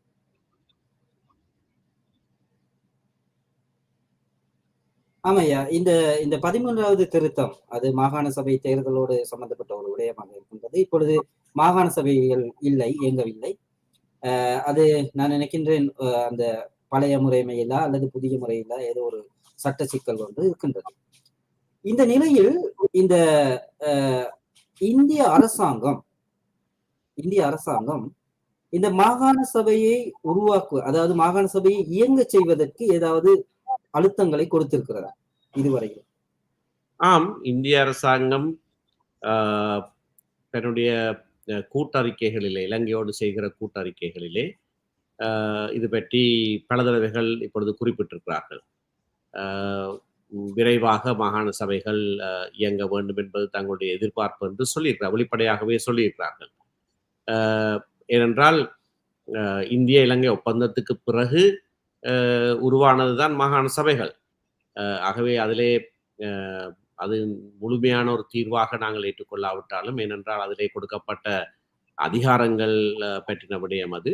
ஆனால் அப்படியான ஒரு ஒரு நிறுவனம் உருவாக்கப்பட்டது இலங்கை இந்திய ஒப்பந்தத்தின் அடிப்படையில். ஆகையினாலே அந்த நிறுவனம் இயங்காமல் இருப்பது இலங்கை இந்திய ஒப்பந்தத்தை மீறுகிற ஒரு செயல். அதை வைத்து இந்தியா பல தடவைகளிலே தொடர்ச்சியாக அந்த அழுத்தத்தை கொடுத்து கொண்டேதான் இருக்கிறது. இவ்வாறான நிலையில்தான் தற்பொழுது இந்த அரசாங்கத்தின் அரசியலமைப்பு நிறுவுவதற்கு அல்லது ஆலோசனை வழங்குவதற்கான ஒரு குழு தொடர்பில் சிங்கள ஊடகங்களில் வெளியான ஒரு செய்தி, இந்த மாகாண சபை முறைமையை முற்றாக இல்லாமல் செய்வது அல்லது ரத்து செய்வதற்கு முயற்சிக்கப்படுவதாக சொல்லப்படுகிறது. அவ்வாறான ஒரு நிலைமை ஏற்படுமாயின் இருக்கின்ற இந்த மாகாண சபை முறைமையை காப்பாற்றுவதற்கு இந்தியா இந்த அரசாங்கத்துக்கு கடும் அழுத்தங்களை பிரயோகிக்கும் என நீங்கள் நினைக்கின்றீர்களா? நிச்சயமாக. முன்னொரு தடவையும் கூட மஹிந்த ராஜபக்ச ஜனாதிபதியாக இருந்த போது 13ஆம் திருத்தத்தில் இருக்கின்ற 4 அதிகாரங்களை நீக்குவதற்கென்று முடிவெடுத்திருந்தார். அது அமைச்சரவையிலே கூட அந்த முடிவு எடுக்கப்பட்டது. அதை நாங்கள் கேள்விப்பட்ட போது நாங்கள் இந்திய அரசாங்கத்தில் தொடர்பு கொண்டோம். உடனடியாக எங்களை அங்கே வரவழைத்தார்கள். கலாநிதி மன்மோகன் சிங்கோடு நாங்கள் பேச்சுவார்த்தை நடத்தி நாங்கள் திரும்பின பிறகு அவர் தன்னுடைய விசேட தூதுவரை இங்கே அனுப்பி மஹிந்த ராஜபக்சவோடு பேச்சுவார்த்தை நடத்தி அந்த திட்டத்தை கைவிட பண்ணினார்கள். ஆகையினாலே அப்படியான ஒரு முயற்சி இருக்குமாக இருந்தால் நிச்சயமாக இந்தியா அதில் தலையீடு செய்யும். அது செய்வது நியாயமானதாகவும் இருக்கும். ஏனென்றால் இலங்கை இந்திய ஒப்பந்தம் வலுவாக இருக்கின்ற வரைக்கும் இலங்கை அரசாங்கம் அதை மீறக்கூடாத ஒரு பொறுப்பு இலங்கை அரசாங்கத்துக்கு இருக்கிறது. பெரும்பாலும் இந்த ஒற்றுமை தான் பலமான அழுத்தமாக இருக்கிறது. சிறுபான்மை இன கட்சிகளை பொறுத்தமட்டில் அந்த ஒற்றுமையை இலகுவில் பார்க்க முடியவில்லை. உங்களுடைய முயற்சியின் பயனாக இந்திய பிரதமருக்கு அனுப்பப்பட்ட கடிதத்தில் கூட, அந்த ஆவணத்தில் கூட சில சிறுபான்மையின கட்சிகள் இணைந்து கொள்ளவில்லை. அதே நேரத்தில் கைச்சாத்திடவும் இல்லை. இதற்கிடையில் வேறு வகையான சில போராட்டங்கள் முன்னெடுக்கப்பட்டன. 13வது திருத்தம் தேவையில்லை அல்லது மாகாண சபை முறைமையை நீக்க வேண்டும் அப்படி என்று வடக்கில் பல போராட்டங்கள் அதாவது சவப்பெட்டி போராட்டம் நடத்தப்பட்டது. இந்த நிலையில் நேற்று யாழ்ப்பாணத்தில் ஈழத்தமிழர் தேசிய இன பிரச்சனைக்கான தீர்வும் தேசிய பிராந்திய சர்வதேச நிலவரங்களும் என்ற தொகுப்பொருளில் ஒரு கருத்தரங்கு நடைபெற்றது. அதில் தமிழரசு கட்சியின் சார்பாக எவரும் பங்கேற்கவில்லை. உண்மையில் அவர்கள் அழைக்கவில்லையா அல்லது அழைத்து இந்த தமிழ் அரசு கட்சியின் சார்பில் யாரும் பங்கு பெற்றவில்லையா? தமிழரசு கட்சி தலைவர் திரு மாவை சேனாதராஜாவுக்கு அழைப்பு இருந்தது. ஆனால் அவர் அதிலே பங்கு பெற்றவில்லை. சம நேரத்திலே நடந்த எங்களுடைய கையெழுத்து போராட்டத்திலே தான் அவர் கலந்து கொண்டு சென்று விட்டார். இந்த கருத்தரங்குகள், என்னுடைய தனிப்பட்ட கருத்தை நான் சொல்லுகிறேன், தேவையில்லாமல் தமிழ் மக்கள் மத்தியிலும் மற்றவர்கள் மத்தியிலேயும் இந்த 13ஐ வைத்து இதற்கு ஆதரவா இல்லையா என்று கேட்கிற ஒரு தேவையில்லாத பிரச்சனை ஒன்று உருவாக்கப்பட்டிருக்கிறது. நீங்கள் சொன்ன அந்த சவப்பட்டி போராட்டமும் தேவையில்லாத ஒன்று. அதற்கு மாறுதரமாக செய்யப்படுகிற கருத்தரங்குகள் கூட்டுகளும் தேவையில்லாத ஒன்று. ஏனென்றால் 13ஆம் திருத்தம் முழுமையானதல்ல, அதனை நாங்கள் ஒருவரும் முழுமையான தீர்வாக ஏற்றுக்கொள்ளவில்லை என்பதிலே மாற்று கருத்து கிடையாது. எல்லா தரப்பினரும் அதை ஏற்றுக்கொள்வார்கள். அதை தாண்டி அப்பாலே செல்ல வேண்டும் என்பதிலேயும் மாற்று கருத்து கிடையாது. ஆகவே இல்லாத ஒரு பிரச்சனையை தங்களை முன்னிலைப்படுத்தி இப்படியாக மாறி மாறி இரு தரப்பினர் பேசிக்கொள்ளுவது ஆரோக்கியமானதொன்றாக நான் நினைக்கவில்லை. இலங்கை தமிழரசு கட்சியும் அப்படியான சிந்தனையிலே இருப்பதாகத்தான் நான் நினைக்கிறேன். எங்களுடைய மத்திய செயற்குழு கூட்டத்திலே பகிரப்பட்ட கருத்துக்களின் அடிப்படையிலேயும் நான் இதனை சொல்லுகிறேன். ஆமாம், அண்மைய வாரங்களில் நீங்கள் பெரும்பாலான நேரங்களில் வீதியில் இருந்தீர்கள். அதாவது பயங்கரவாத தடை சட்டத்தை முற்றாக ஒழிக்க வேண்டும் என்று கூறி அந்த கையெழுத்து போராட்டத்தில். அதற்கு முந்தைய வாரங்களில் கடலில் கண்டேன், அதாவது கடல் ரீதியான போராட்டம். இப்படி ஒரு துடிப்பான ஒரு பாராளுமன்ற உறுப்பினர் என்ற வகையில் இந்த மீனவ பிரச்சனையை மிக இலகுவாக தீர்க்க முடியும் என்று நீங்கள் நினைக்கின்றீர்களா? அப்படியான அதற்கான வழிமுறைகள் என்ன? மிகவும் இலகுவாக தீர்க்க முடியும். என்னுடைய கருத்தின்படி எங்களுடைய சுற்றுச்சூழலை மாசுபடுத்துகிற, பாதிப்புக்குள்ளாக்குகிற இழுவை மடி தொழிலை நிறுத்த வேண்டும். அவ்வளவுதான். இந்திய மீனவர்கள் எங்களுடைய எல்லைக்குள்ளே வருவதும், எங்களுடைய மீனவர்கள் எல்லை தாண்டி அங்கே போவதும் பல்லாயிரக்கணக்கான வருஷங்களாக நடைபெறுகிற ஒரு விடயம். அதிலே எந்த விதமான பிரச்சனையும் கிடையாது. ஆனால் இழுவை மடி படகு தொழில் என்பது எங்களுடைய கடல் வளத்தை முற்று முழுதாக சேதப்படுத்தி நாசமாக்குகிற ஒரு செயல். அது இந்திய படகுகள் வந்து செய்தால் என்ன, உள்ளூர் படகுகள் இப்பொழுது உள்ளூரிலே கூட 500 இழுவை மடி படகுகள் இருக்கின்றன. செய்தால் என்ன, அது தடுக்கப்பட வேண்டும். தடுக்கப்படுவதற்கான சட்டம் இயற்றப்பட்டிருக்கிறது. நான் 2 பாராளுமன்றங்களிலே தனிநபர் சட்டமாக அதனை கொண்டு வந்து இறுதியிலே 2017 அரசாங்கமே அதை பொறுப்பேற்று நிறைவேற்றியது. அது நிறைவேற்றுவதற்கு முன்னதாக ஒரு அமைச்சரவை பிரதிநிதிகள் இந்தியாவுக்கு சென்ற போது நானும் கூட சென்றிருந்தேன். அங்கே அந்த கூட்டத்துக்கு பிறகு, சந்திப்புக்கு பிறகு வழங்கப்பட்ட கூட்டறிக்கையிலே இந்திய அரசாங்கமும் இந்த தொழில் தடுக்கப்பட வேண்டும் என்று ஒத்துக்கொண்டிருக்கிறார்கள். ஆகையினால இது சுற்றுச்சூழலை மாசுபடுத்துகிற, நாசமாக்குகிற ஒரு செயல். அதனை முற்றாக தடுக்க வேண்டும் என்பது எவரும் மாற்று கருத்து சொல்ல முடியாது. அதனை தடுத்தால் அது இந்திய மீனவர்கள் என்றல்ல, உள்ளூர் மீனவர்கள் என்றல்ல, ஒரு குறித்த தொழில் செய்யும் முறை அதனை சட்டத்திலேயும் இயற்றி ஆயிற்று. அதை தடுத்து அந்த சட்டத்தை சரியாக நடைமுறைப்படுத்தினால் இந்த பிரச்சனை தீர்ந்துவிடும். ஆமையா, எங்களுடைய ஏற்கனவே கூறியது போல எங்களுடைய இந்த நேர்காணல் மும்மொழிகளிலும் செய்யப்படுகின்றது. ஆக எங்களுடைய ஆங்கில நேயர்கள் மற்றும் சிங்கள நேயர்களுக்கும் நாங்கள் சந்தர்ப்பத்தை வழங்க வேண்டும். அந்த வகையில் அடுத்ததாக நாங்கள் நினைக்கின்றேன் ஈஸ்வரன். Yes, thank you all again.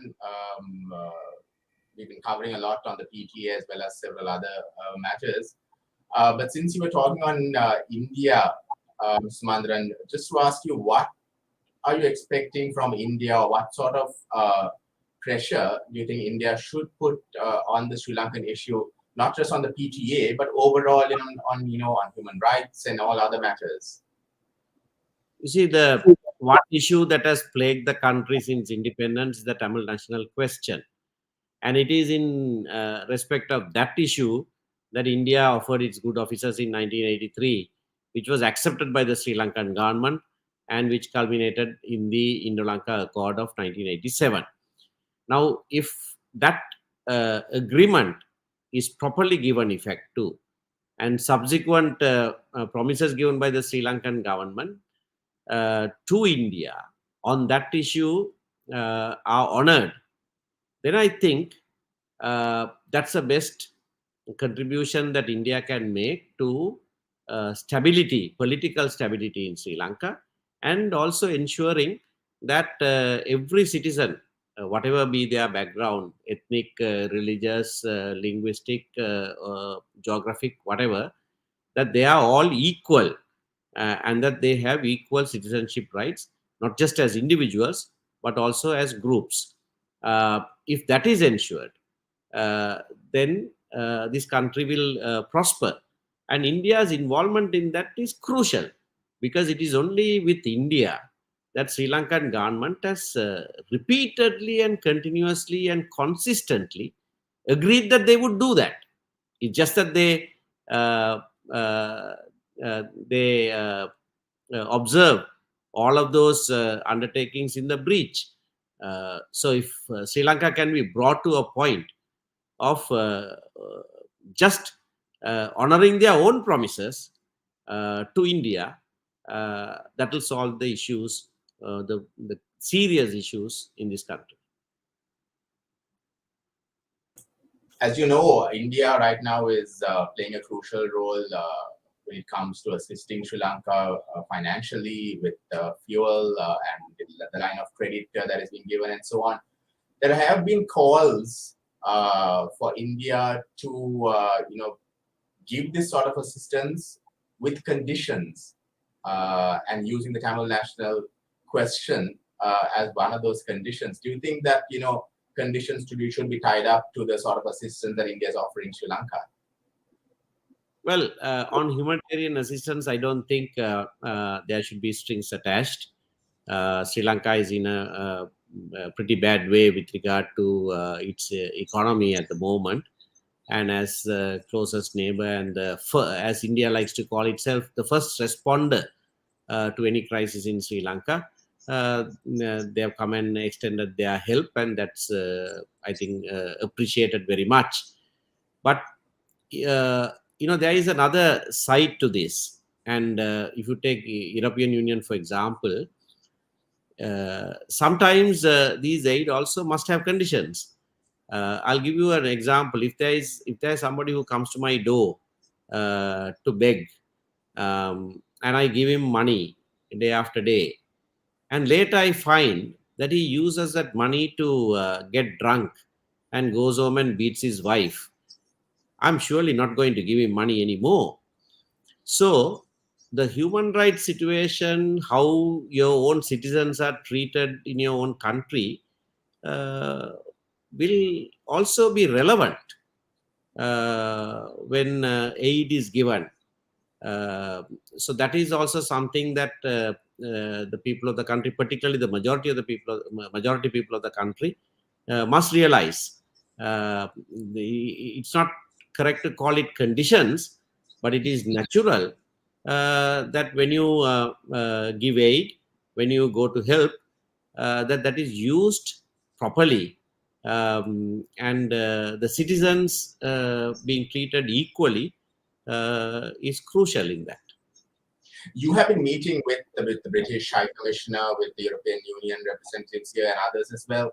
What's the sense that you are getting? I mean, some feel that there is a softening of the stance taken by the EU and the Western countries, and as well as India as well, on the Sri Lankan issue. Do you see that happening? Well, let me put it this way. I mean, they all want to help. I mean, it is not that they want to punish Sri Lanka. That is not the trajectory. The trajectory is slightest indication of good behavior by Sri Lanka. They want to bend backwards and help. So when there is some sign shown, some signal that Sri Lanka is going to rectify its ways, they get very excited and they want to help.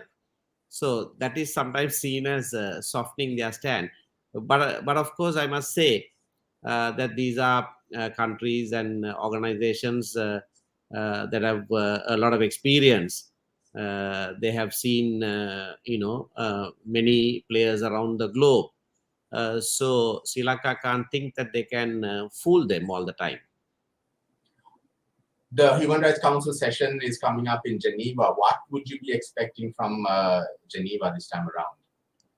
Well, from the session itself, nothing is going to happen because the resolution runs up to September this year. So there's not going to be a new resolution now. But the High Commissioner's report has been handed over to Sri Lankan government, I believe. And she will place that on the 28th as the sessions begin. And everyone expects that report to be rather stinging this time on Sri Lanka.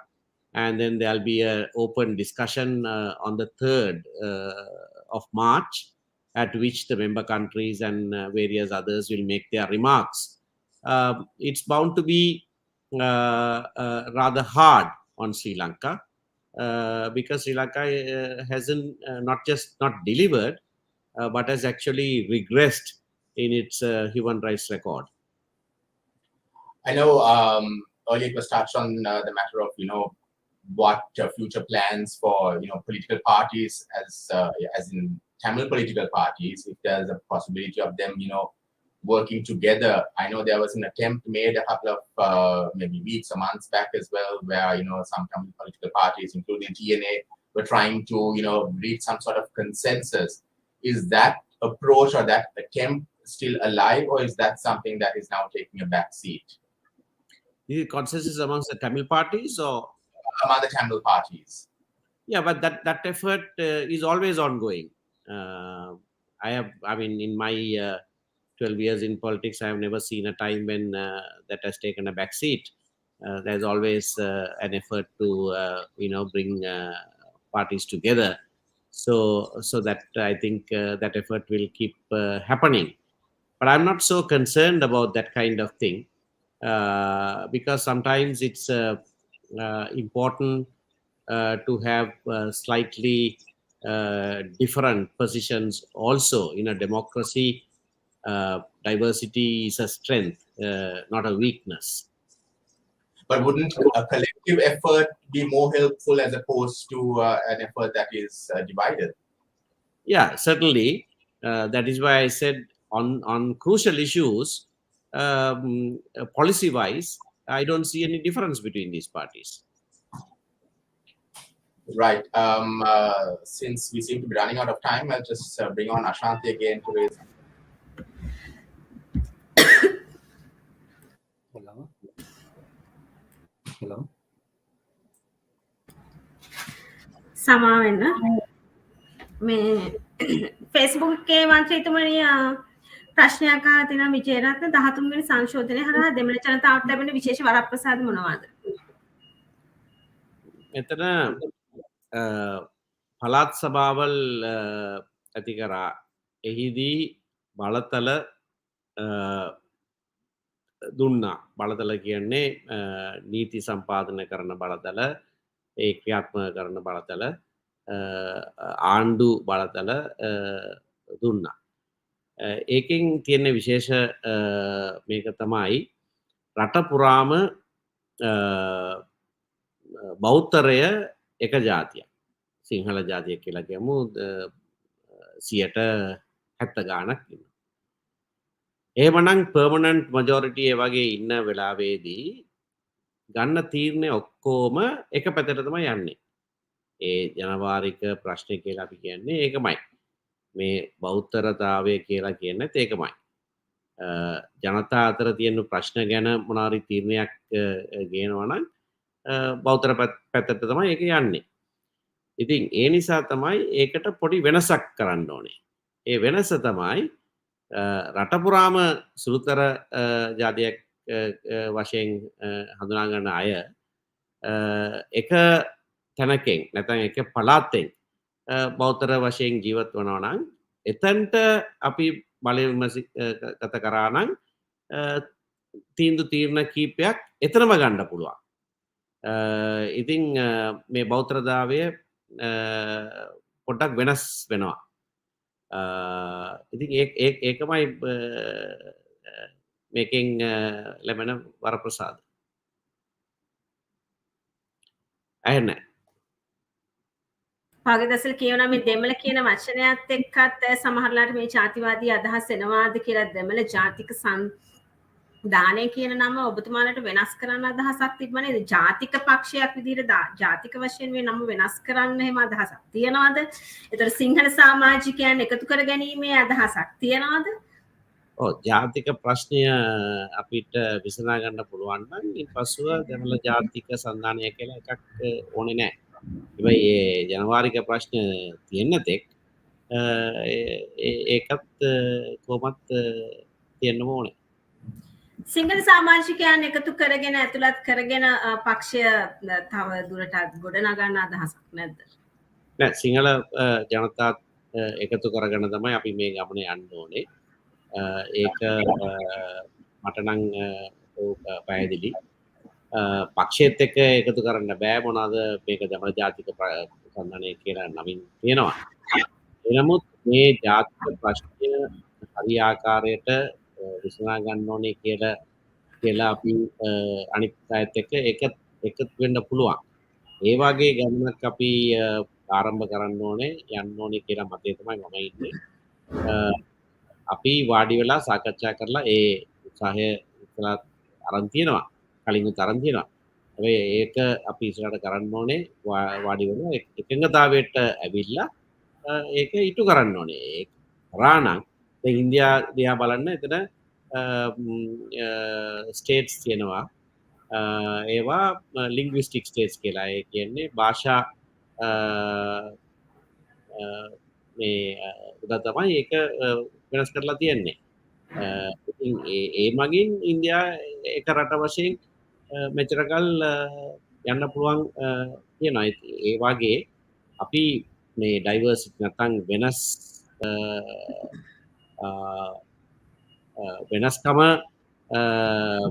රටට බාධාවක් නෙවෙයි. ඒක හොඳ දෙයක් කියලා අපි පිටි අරගෙන බලය බෙදා හැරලා අපි ඉස්සරහට යන්න ඕනේ. ඒකට අනිත් අයත් විශේෂයෙන්ම බෞද්ධ ජනතාව වශයෙන් ජීවත් වන සිංහල අය එක්ක එකතු වෙන්න. දැන් ඔබතුමාලා නිරන්තරයෙන් කතා කරන්න උතුරු නැගෙනහිර ප්‍රශ්න කොළඹ දෙමළ ජනතාවගේ ප්‍රශ්න දෙමළ කතා කරන ජනතාවගේ ප්‍රශ්න අමතක කරනවද නැත්නම් කොහොමද මේ දේවල් ගොඩනගන්නේ සහ ජාතික වශයෙන් මේකටත් වැඩපිළිවෙලක් ගොඩනගාගත නොහැකිද? ඒ කියන්නේ දෙමළ විතරක් නෙමෙයි සිංහල ජනතාවගේ ප්‍රශ්නත් කතා කරන්න. එහෙම ජාතික වැඩපිළිවෙලකට යන්න බෑද? ඔයක මං පිළිගන්නවා. ඒක අපි ලොකු අඩුපාඩුවක් මෙච්චර කල් තිබුණ එකක්. අපි ඒක දැන් පොඩ්ඩක් වෙනස් කරන්න බලනවා. දැන් රටේ ඇති වෙච්ච ආර්ථික ප්‍රශ්න ගැන මම කැඳවුවා කීප දෙනෙක් කැඳවලා අපි සාකච්ඡා කරලා රජයට යෝජනාවක් ඉදිරිපත් කරලා තියෙනවා ගිය මාසේ මේ මාසේ තමයි කරේ. ඉතින් ඒ වගේ ජාතික ප්‍රශ්න වලට අපි කෙලිම මුහුණ දෙන්න ඕනේ. ඒක ගැනත් අපි අවධානය යොමු කරන්න ඕනේ කියන එක හරි. අපි ඒක ගැන මෙච්චරකල් උනන්දුවෙන් වැඩ කරේ නැහැ කියන එක මම පිළිගන්නවා. මන්ත්‍රීතුමනි තව ප්‍රශ්නයක් යොමු කරලා තියෙනවා විජේරත්න ලංකාදීප Facebook ඔස්සේ කුඩා කල සිට ජාත්‍යාගමවාදී ලෙස වෙන් නොකොට මිශ්‍ර පාසල් මගින් කොතරම් හොඳට සහජීවනය ඇති කරගත හැකිද? කවුරු මොනා කීවත් බහුතර දෙමළ ප්‍රදේශයක ජීවත් වීමට දෙමළ අවශ්‍ය වෙනවාම සේම බහුතර සිංහල සමාජය තුළ සිංහල අවශ්‍ය වෙන බව ඒ කියන දේ තියෙනවා නේද කියන ප්‍රශ්නය මතු කරනවා. මට ඒක කියන්නේ කිව්වත් මිශ්‍ර පාසල් මගින් කොතරම් දුරට සහජීවනය ඇති කළත් දෙමළ ප්‍රදේශයක ජීවත් වෙන්න දෙමළ අවශ්‍යයි සිංහල ප්‍රදේශයක ජීවත් වෙන්න සිංහල බහුතරය අවශ්‍යයි නේද? මේ දේ කඩන්න බැරිද කියන කාරණය තමයි විජේරත්න මතු කරන්නේ. කඩන්න බැරි කියන්නේ එක මොනවද? ඇයි කඩන්න ඕනේ කියලා එතුමාගේ මතයද නැත්නම් නෑ ඔහු මතු කරන්නේ මේ බහුතරය ඉන්න අවශ්‍යයි නේද කියන කාරණේ. කියන්නේ බෞතරය විශේෂ මේ ජන කොටස මේ සහජීවනය ඇති කළ නොහැකිද කියන කාරණය තමයි විජේරත්න මතු කරන්නේ. ඒකමයි මං කියන්නේ භාෂා දෙකම අපි ශක්තිමත් කරගෙන සිංහල කතා කරන ප්‍රදේශවල සිංහලට අපි ප්‍රමුඛතාවය දෙන්න ඕනේ.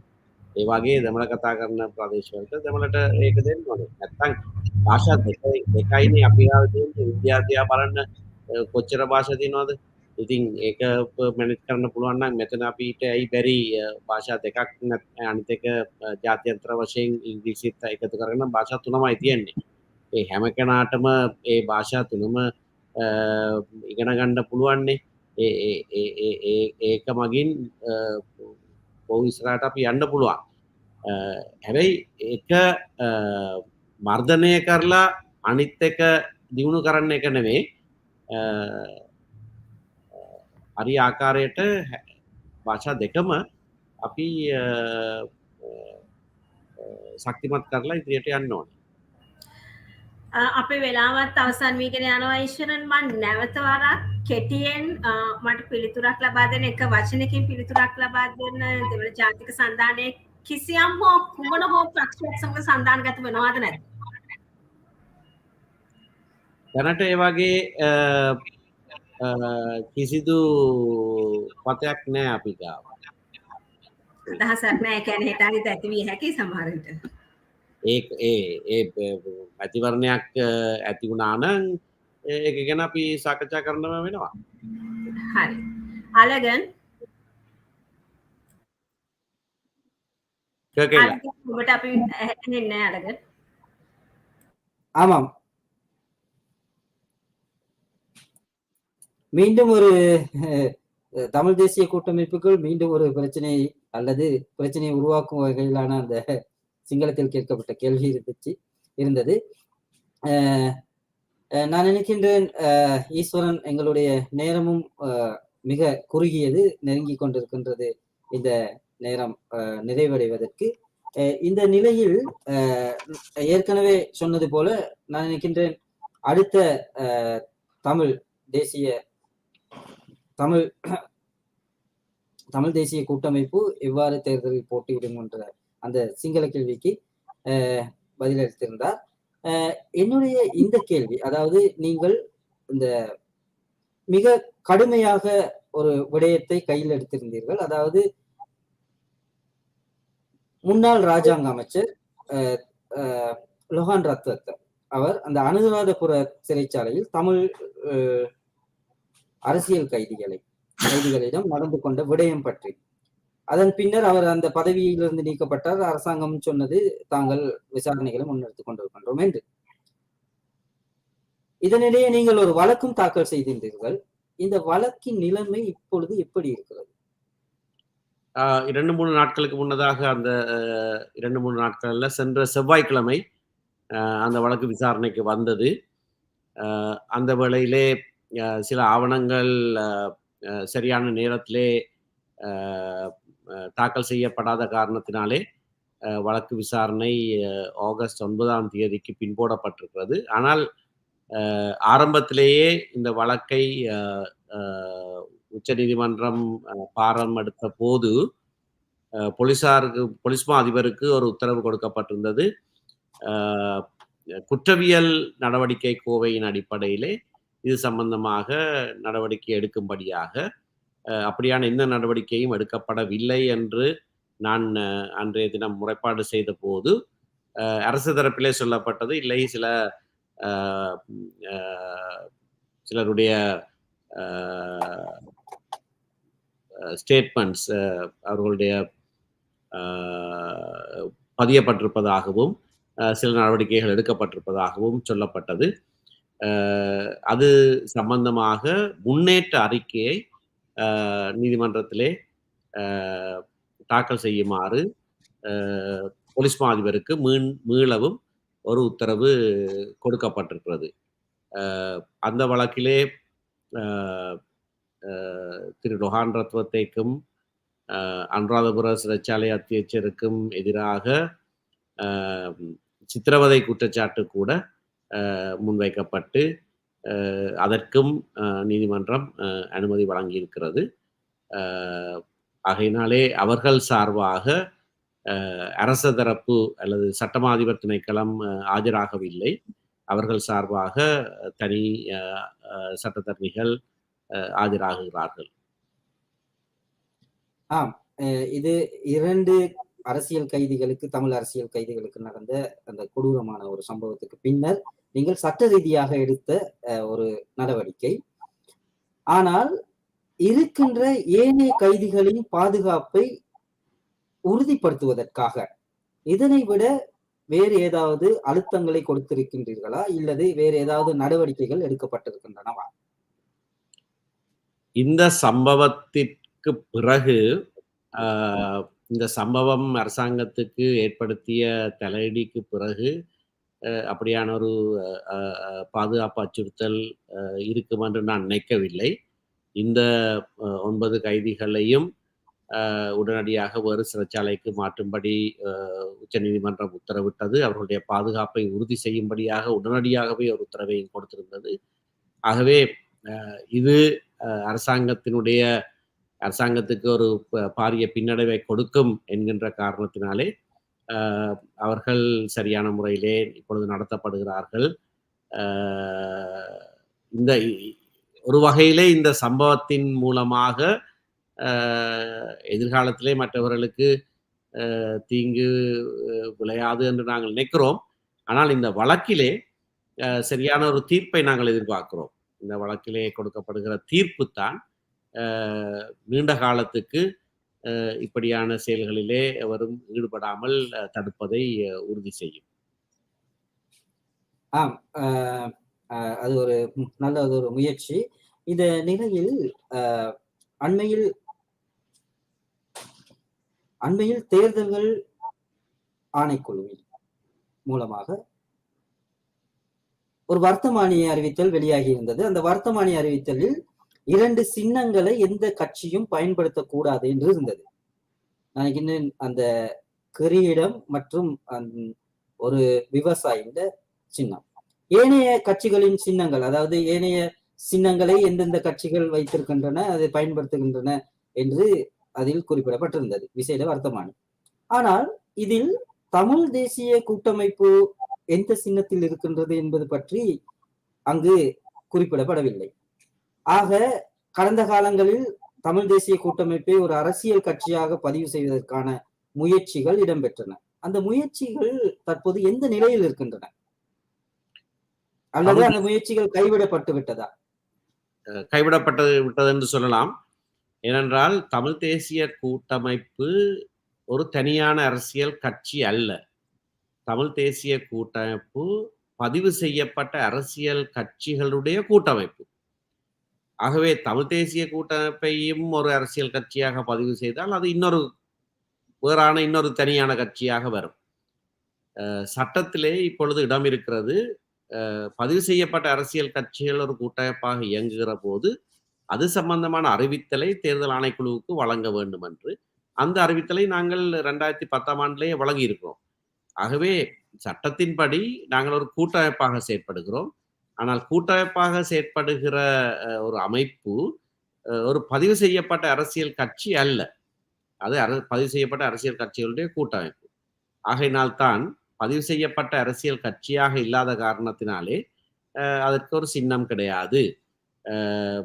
இலங்கை தமிழரசு கட்சியினுடைய பெயரிலேயும் சின்னத்திலேயும் தான் இதுகால வரைக்கும் நாங்கள் தேர்தல்களிலே போட்டிட்டு வருகிறோம்.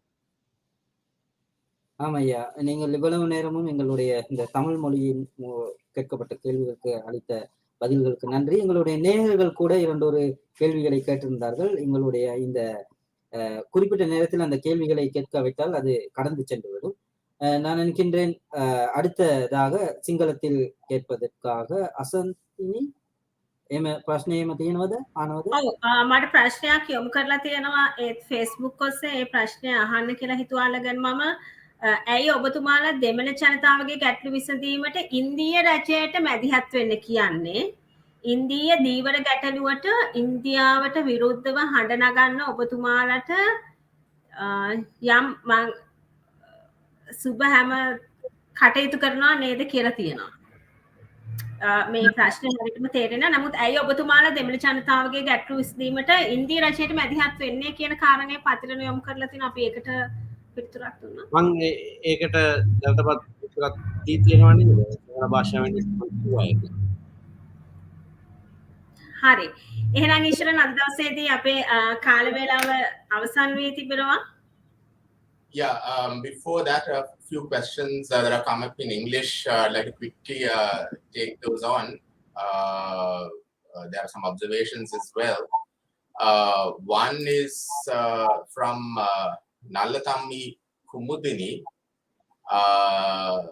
and the person, the guest say, or this Facebook user says that you say that the army has committed a massacre of camels. Didn't the LTT do that as well? Well, we haven't said it in the way that she's paraphrasing it. What several investigations have revealed is that there were atrocity crimes that were committed by both sides during the course of the protracted civil war. What we have said is that those must be investigated and persons responsible prosecuted. We have not only said who must be prosecuted and who must not be prosecuted. What we have said is wherever there is evidence of war crimes or crimes against humanity, international crimes, those persons must be pursued under the law. Another question and observation coming from Chinnaya Ratna Vadivel. I'll just take a small part of that, though, because he's asking what's the stand of the SJB. I don't think that is something that you can respond to.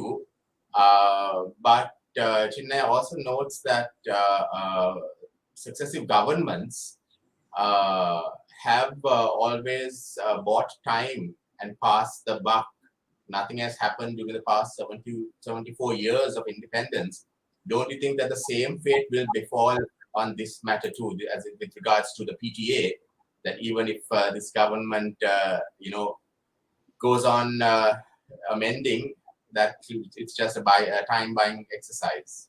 Well, that's unfortunately that's our experience. But I must say that in the last government, the CTA was actually presented to Parliament, and thereafter, unfortunately, due to the insistence of several others, that matter got dragged on, and it never was passed. But if it had been passed, we won't be living under the PTA now. I think that was a genuine effort. I was involved in reforming even the CTA at that time. But Mr. Ratnavadivel is perfectly justified in expressing that comment, because whatever said and done, nothing has really happened. So, but that doesn't give us the right to throw up our hands in despair and not do anything.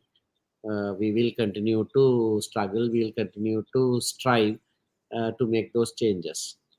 How are those efforts going right now? I know you responded in Sinhalese earlier as well, I think, about the signature, or in Tamil, about the signature campaign. You've gone island-wide, or at least are going island-wide and gathering a lot of signatures. How is that campaign going right now? Yeah, so since we made it a countrywide campaign, I think for the first time we are seeing communities other than the Tamil community also participating in this, and that's a very positive sign. There are leading Buddhist monks who have expressed their willingness to sign this petition. We saw some doing it also already.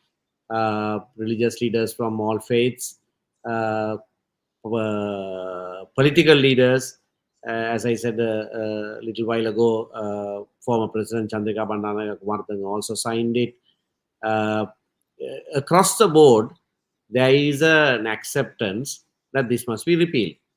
There was a tweet by Honorable Minister Namal Rajapaksa also acknowledging that a comprehensive reform is necessary, but he has said that this is a first step. This amendment is a first step. So even there is an acknowledgement. The Human Rights Commission of Sri Lanka has issued a statement calling for the repeal, and that's a first. And this is a commission that was appointed by this regime. The president himself is supposed to have advised the police not to misuse the PTA and not to use it as a shortcut, thereby admitting. I mean, I'm saying that he is thereby admitting that it has been misused and that it has been used as a shortcut. Now, why would all of this happen? Is only because of the pressure that has been brought about. I'd like to think by the signature campaign, and there are others who have campaigned also for a long period of time. We have also asked for its repeal, but this time round, because it's a countrywide protest, I think it is having an impact, and I would like to think that it will actually result in the eventual repeal of the PTA. Since you mentioned the president, I know you had sought a meeting with the president, or the TNA had sought a meeting with the president, and that meeting never happened. Have you sought a meeting by any chance with the Prime Minister to discuss some of the concerns that you all have, and the solutions that you all have in mind as well? No, but I plan to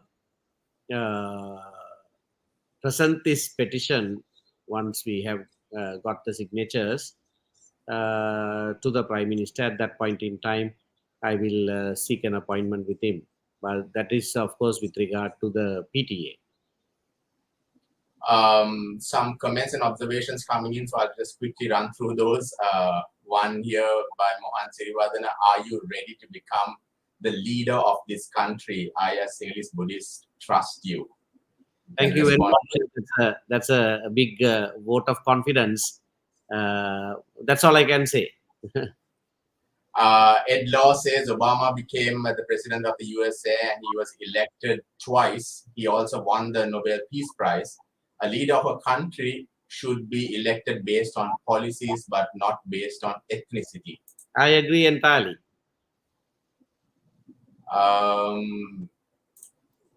Ed Law again here is saying unjust law is not law. This was proven in many countries, in India, South Africa, USA, and other countries. Yeah, it's true, but our constitution says once a speaker signs it, it is law and you can't question it. We need to change those provisions in the constitution also. Kumudini has put another comment. Do you accept what you are doing is resuming or resurrecting the LTT from the Tamil diaspora? No, I can't see any connection to what I am doing. And resurrection of the LTT, I don't think the LTT will be resuscitated.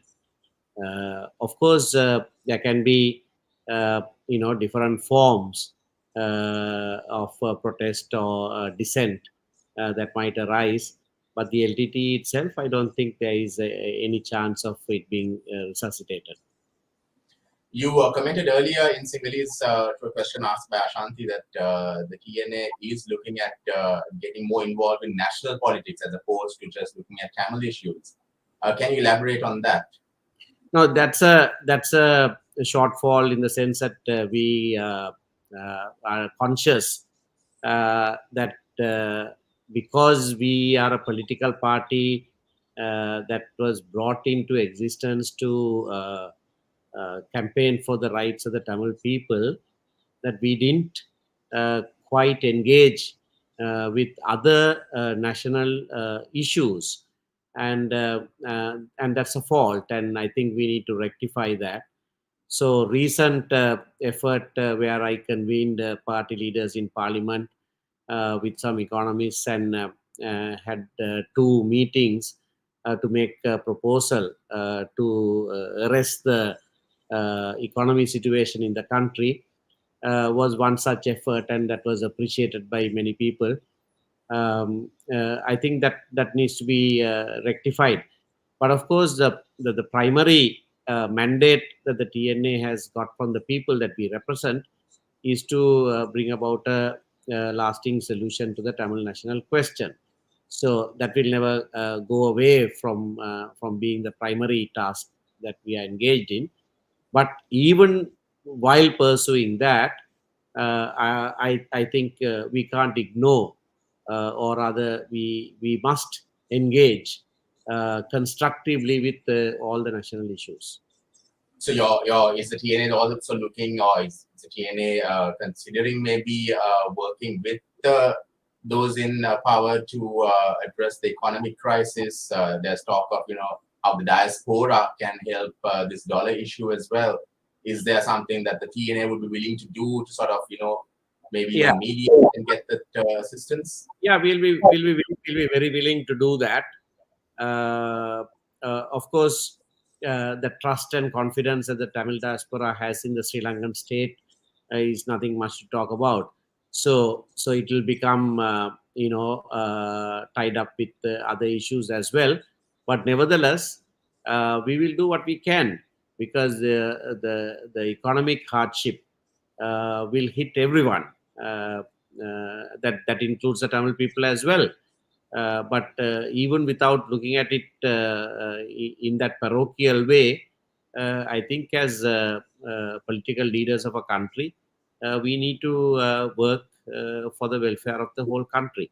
So in that respect, whatever ability that we have to help in the process of the declining situation, we will certainly be willing to work with those in office.